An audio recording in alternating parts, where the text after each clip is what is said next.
Do you wish that you could be a stay-at-home mom with your baby and still earn an income so you're not sacrificing quality of life? Are you dreading the thought of going back to work after maternity leave?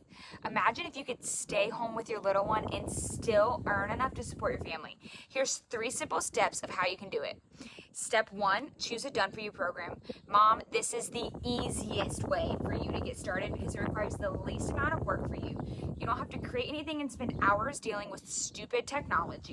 Let someone else handle that and you just focus on making that lettuce for your family.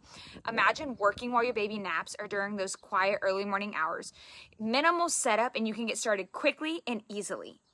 Leverage social media, okay?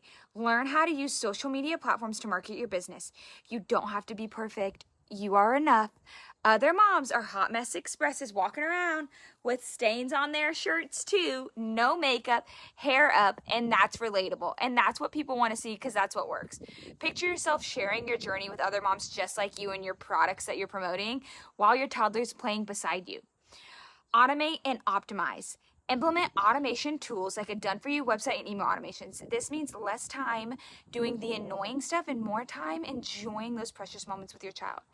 Think about the time freedom of knowing your business is running smoothly while you're out at the park or reading a bedtime story, and then ding, you get a random notification that $900 was just deposited to your bank account. If you want to learn more about this system and you want to learn how you can get started today, put ready in the comments below, and I would love to help you get started.